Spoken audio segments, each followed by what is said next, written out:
This is some leftover bits of video that I'd not edited about turning a cube across the points into a tri-pointed bowl arrangement. So the key thing is to get it into a cube and make sure that you can fit it into a tailstock drive on the end, which will hold the corner, and that it fits uniformly into the headstock, either into the a chuck like that or directly into the hollow headstock.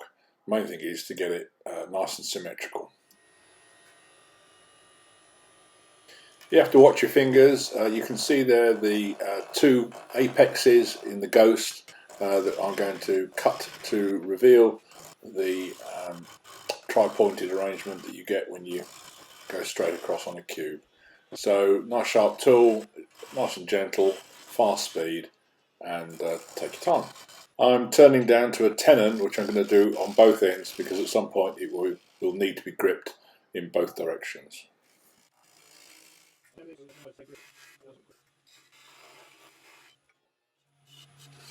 So what I've done now is to remove some of the waste with the small tenon sticking out, and I'm now going in and creating an undercut so that it reveals the points on this first side.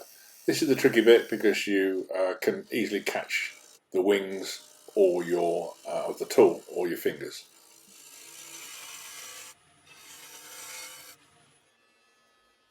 With that first side approximately cut out to where it might well end up being, I'm now going to hollow out the centre between the 2 points, and that's got to be done even more carefully because those edges can be quite brittle, but need to go in there in order to be able to create an even thickness of the wings of the 3-cornered bowl.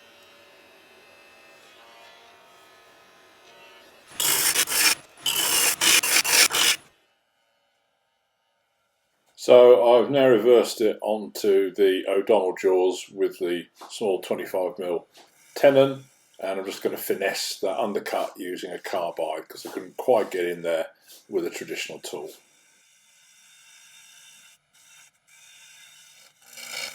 And then repeat on the other side, and again making sure that you don't catch your fingers. And with the tenon still in place, make sure you've got a nice robust grip.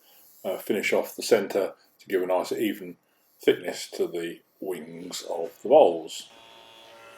Now time to make the recess for the tea light holder after first removing the excess waste and doing a quick sand up, particularly between those 2 fins, again watching your fingers.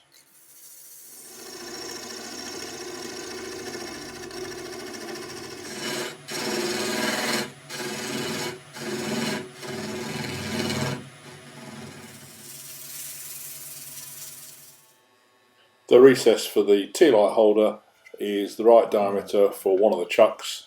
I thought it was the O'Donnell, but turned out not to be. It's the Record Power small jaw chuck. To reverse it and do the other side.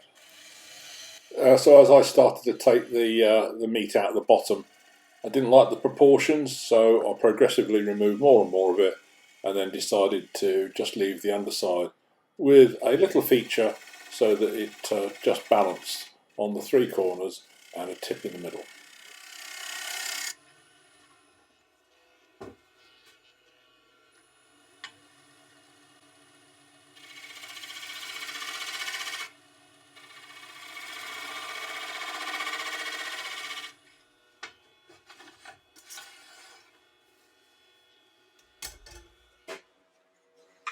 Okay, so I've taken more of the bottom out, and it now sits on the 3 legs quite nicely with a little tip just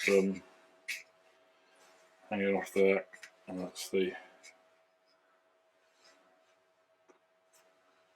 top.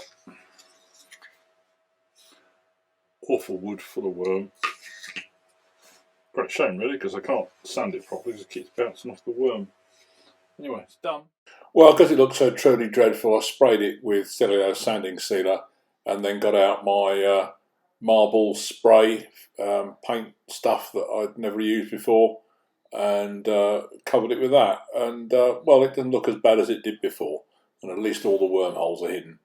Look like I may have even meant it. Well, they're almost hidden, not quite. You can still see them there.